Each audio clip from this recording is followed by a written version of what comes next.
Social media کے اندر بہت ساری تقریریں وائرل ہو رہی ہے. آج ہمارے جیسے علماء کے ساتھ لڑکیوں کی تصویریں لگائی جاتی ہے, ہیروئن کی تصویریں لگائی جاتی ہے, اور لڑکیوں کی تصویریں ہمارے ساتھ وائرل کیا جاتا ہے. میرے بھائیوں, یہ بھی قیامت کی نشانیاں ہیں, یہ بھی قیامت کی نشانی ہے کہ پیسہ کمانے کا کوئی بھی یہ نہیں رہے گا کہ حلال طریقے سے کما رہا ہوں کہ حرام طریقے سے کما رہا ہوں. لیکن آپ یہ سمجھ رہے ہیں کہ میرا ویورز, میرا دیکھنے والا, میرا فالوور زیادہ ہو جائے گا, اسی وجہ سے فلاں مولانا کے ساتھ فلاں کی تصویر لگا دو.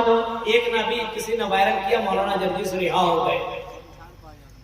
مولانا جرجیس رہا ہو گئے. بتائیے, اس کو کوئی علم نہیں, کوئی جانکاری نہیں, اور بہت کچھ لوگ لکھتے ہیں. ہمارے پاس فون آتا, مولوی صاحب بتائیے تو ایسی بات ہے. ہم نے کہا ہے بھائی ابھی کوشش کی جا رہی ہے, ابھی رہا ہوا کچھ ہوئے نہیں ہے, لیکن یوٹیوب کی دنیا میں یوٹیوبر لوگ مولانا کے بارے میں یہ ہو گئے. ارے بھائی مجھے کبھی ڈر لگتا ہے کہ یوٹیوب والے پتہ نہیں کیا لکھ دیں گے اور کیا کر دیں گے, کچھ سمجھ میں نہیں آتا. اسی وجہ سے بہت سمجھ کر کے یوٹیوبر آپ لوگ میری تقریر ڈالیے, بہت سمجھ کر کے, کیونکہ بہت سے لوگ دیکھنے والے اور سننے والے لوگ موجود ہیں. کچھ لوگ کو بڑا اچھا لگتا ہے لڑکیوں کی تصویریں, اور کچھ لوگوں کو بہت برا لگتا ہے کہ اس لڑکی کی تصویر میں دیکھ رہا ہوں. اب قرآن حدیث سنا رہے ہیں اس کو, اور وہیں پہ رنگین رنگین تصویریں آپ پہ رکھی ہوئی ہے. میرے بھائی عجیب حال ہے آج کے دور کا کہ یوٹیوب نے لوگوں کو, عالموں کو جیل میں پہنچایا. یوٹیوب نے. اب ہم تھوڑی سی تقریر ہندوؤں کے اوپر کرتے ہیں تو مورتی کی تصویر ادھر رکھتے ہیں اور بولنے لگے مورتی کے بارے میں مولانا نے کیا کہا, اور ساتھ میں کہا مورتی کے بارے میں طرح طرح کے بارے میں لکھ دے گا. اور یہاں تک کہ بہت سے ہندوؤں کی نظر لگے, یہ ہندو عالم بولتا ہے ہندوؤں کے اوپر. ہم کو بہت بڑے بڑے عالموں نے بولا ہے کہ بیٹا تھوڑا سنبھل کر کے بولو, بہت سمجھ کر کے بولنا. ابھی اس قوم کی اصلاح کی ضرورت ہے. ابھی بتائیے 2 بجے رات کو ہندو دھرم کے بارے میں بولو, اتکلو گھر پر آئی جانے سے گھر گھر بڑی دھرم بتایا سکتا ہے بھگوان پر چلی. میں آپ کے سامنے منتر پڑھ کر کے اس کی تفسیر بتاتے چلی جاؤ, کیا مجھے فرق پڑے گا اور آپ کو کیا فائدہ ملے گا. قرآن کی آیتیں پڑھتا جا رہا ہوں, قرآن کی آیتیں سنتے چلے جاؤ, اور قرآن کی آیتوں کے اوپر عمل کرتے چلے جاؤ. اللہ کے نبی صلی اللہ علیہ وسلم کی اتنی حدیثیں میں نے آپ کے سامنے رکھی ہے, اتنی حدیثیں کہ لوگ سنیں گے, لوگ قرآن کی آیتیں سنیں گے لیکن عمل نہیں کریں گے. اللہ کے نبی صلی اللہ علیہ وسلم نے یہ بھی فرمایا, قیامت کی نشانی میں سے ایک نشانی یہ ہے کہ علماء کی بے عزت ہوگی اور علماء کی کوئی عزت نہیں ہوگی. علماء کا مقام ختم کر دیا جائے گا, جاہلوں کو اپنا سردار تصور کر لیا جائے گا. اللہ کے نبی صلی اللہ علیہ وسلم نے کبھی اس انداز سے آپ نے فرمایا, ایک زمانہ ایسا آئے گا, ایک زمانہ ایسا آئے گا کہ لوگ دنیا کے اندر اس طریقے سے جئیں گے کہ کبھی ان کو مرنا نہ ہوگا. بڑی بڑی بلڈنگیں بنائیں گے, بڑی بڑی بلڈنگیں بنائیں گے. آج دیکھیے بڑی بڑی بلڈنگوں بنانے کے بارے میں لوگ کتنے زیادہ 24 گھنٹہ محنت کر رہے ہیں, یہ گھر بنا رہا ہوں, یہ گھر بنا رہا ہوں. اے میرے بھائی, دنیا کا گھر تو بنا رہا ہے لیکن آخرت کا بھی گھر بنا لے. اس زمین کے نیچے بھی ایک مکان بنا, ایک بلڈنگ بنا جس کے اندر تمہیں رہنا پڑے گا. اس زمین کے نیچے بھی تو اپنا گھر بنا لے. اللہ کے رسول صلی اللہ علیہ وسلم چاہتے تو سونے کا گھر بنا لیتے, لیکن اللہ کے رسول صلی اللہ علیہ وسلم نے فرمایا, آپ نے فرمایا مالی ولی دنیا, مجھے مال اور دنیا سے کیا مطلب ہے, مجھے مال اور دنیا سے کیا مطلب ہے. تو قیامت کی بہت ساری نشانیاں ہیں جو ہمارے سامنے واضح ہے, لیکن ہمیں اپنے آپ کو بدلنے کی ضرورت ہے, چینجنگ کرنے کی ضرورت ہے. ہمیں سوچنا چاہیے یہ ساری چیزیں واضح ہو چکی ہیں, قیامت کبھی بھی آ جائے گی, لیکن ہم نے قیامت کی کیا تیاری کی. ایک آدمی آیا اللہ کے رسول کے پاس اور سوال کرنے لگا, مقصہ اے اللہ کے نبی یہ بتائیے قیامت کب آئے گی. آپ نے فرمایا تم قیامت کے بارے میں سوال کرتے ہو, یہ بتاؤ ما اعددت لہا, تم نے اس قیامت کی کیا تیاری کر رکھی ہے. جس قیامت کے بارے میں تم سوال کر رہے ہو اس قیامت کی تم نے کون سی تیاری کر رکھی ہے. اگر قیامت آ گئی تو کیا تم اس قیامت سے اپنے آپ کو بچا پاؤ گے, اللہ کے یہاں جاؤ گے تو کیا اپنی زندگی کا حساب بھی پاؤ گے. بتاؤ بتاؤ. اس نے کہا کہ اللہ کے رسول بس میں اللہ اور اس کے رسول سے محبت کرتا ہوں, نماز پڑھتا ہوں بس, اور بہت زیادہ تو میں نے تیاری نہیں کی ہے. اللہ کے رسول سے مجھے محبت ہے اور اللہ کے رسول کے قانون کے مطابق میں زندگی کاٹ رہا ہوں. آپ نے فرمایا انت مع من احببت، تم جس کے ساتھ محبت کر رہے ہو اسی کے ساتھ کل قیامت کے دن اٹھائے جاؤ گے. اس وجہ سے قیامت کی تیاری کرتے چلے جاؤ، قیامت کی تیاری کرتے چلے جاؤ.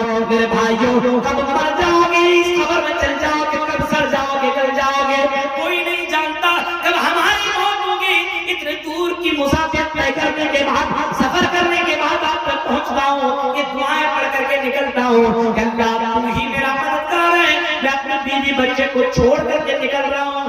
اے اللہ حالات بہت برے ہیں. آج علماء کے پر نظر لگی ہوئی ہے، آج علماء کو کڈنیپ کرنے میں لوگ لگے ہیں، علماء کو ٹارگٹ بنایا جا رہا ہے. اس امت کے دو طبقے کو ٹارگٹ بنایا جا رہا ہے، ایک علماء کو ختم کرنے کی سازش چل رہی ہے اور دوسرا طبقہ امیر طبقہ کو ختم کرنے کی کوشش کی جا رہی ہے. آج امیر طبقہ تو بک رہا ہے، اس کا ایمان ختم، اس کا دھرم ختم ہو گیا ہے. آج پیسہ ہے لیکن ایمان نہیں ہے، اس کے پاس اللہ کی راہ میں خرچ کرنے کے لیے پیسے نہیں ہیں. میرے بھائی جو بہت بڑے امیروں کو میں نے کہا کہ فلاں مدرسہ قائم ہے، فلاں مسجد قائم ہے، پیسہ دے دو.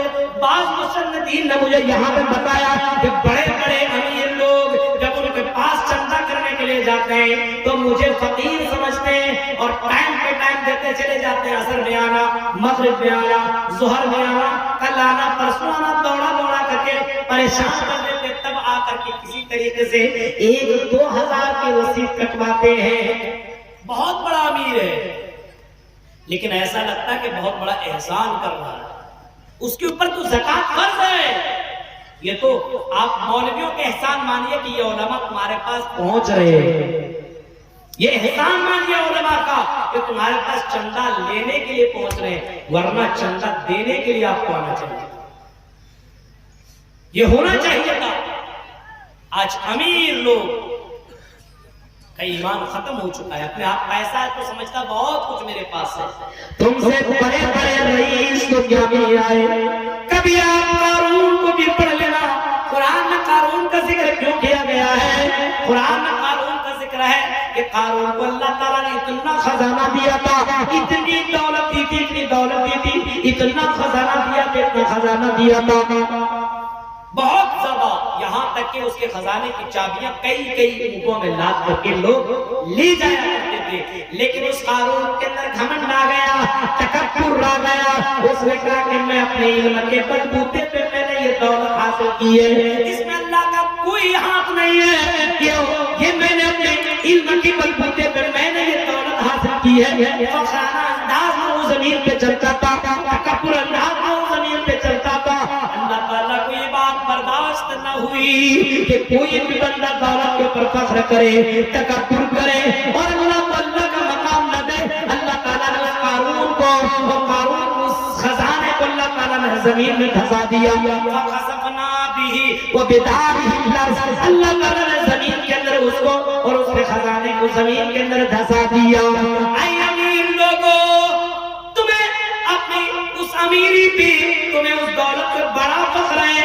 آج مسجدوں میں تم پیسہ دیتے ہو، بہت سے لوگ چندہ 50,000 لکھواتے اور 5,000 نقد دیتے اور 50,000 ڈیو رکھ لیتے اور دوبارہ وہ 50,000 دیتے نہیں ہیں. اور امیر لوگوں، کہ تم اللہ کو چونا نہیں لگا رہے ہو بلکہ تم اپنے آپ کو دھوکہ دے رہے ہو، اپنے آپ کو دھوکہ دے رہے ہو. کہ اللہ تبارک و تعالیٰ اگر غصہ ہو گیا تو تیری امیری ایسی جائے گی کہ تمہیں پتہ بھی نہیں چلے گا. تمہارے اوپر ایسی مصیبتیں آئیں گی اور ایسے عذاب اللہ مسلط کرے گا. اسلام کے ساتھ کھلواڑ کرنے والوں، مسجدوں کو برا بھلا کہنے والوں، مدرسوں کو برا بھلا کہنے والوں، اے امیر لوگوں، کبھی سوچ لیا کرو ہم سے بھی بڑے امیر لوگ گزرے، ان کو جب اللہ تعالیٰ نے زمین میں دھسا دیا تو مجھے بھی دھسا سکتا ہے. آج امیر لوگوں کے دیکھیے 2 لوگوں پہ ٹارگٹ ہے، علماء کا طبقہ اور یہ امیر طبقہ. امیر طبقہ تو ایسی بکا ہوا ہے، جتنا امیر ہے اتنا اس کا ڈیمانڈ بڑھے گا. ایک امیر آدمی کے بیٹے کی شادی کو دیکھیے، غریب گھرانے میں شادی نہیں کرے گا، دیندار لڑکی سے شادی نہیں کرے گا، وہ وہاں شادی کرے گا. وہ اور بڑا نیشنل فقیر ہوتا ہے، اور بڑا کتا ہوتا ہے، زبانیں اور نکالتا ہے، اور چاہیے مجھے بائک تو میرے گھر پہ، مجھے کار چاہیے، مجھے یہ چاہیے، مجھے اس بات کا تو امیر ہے، جو امیر ہے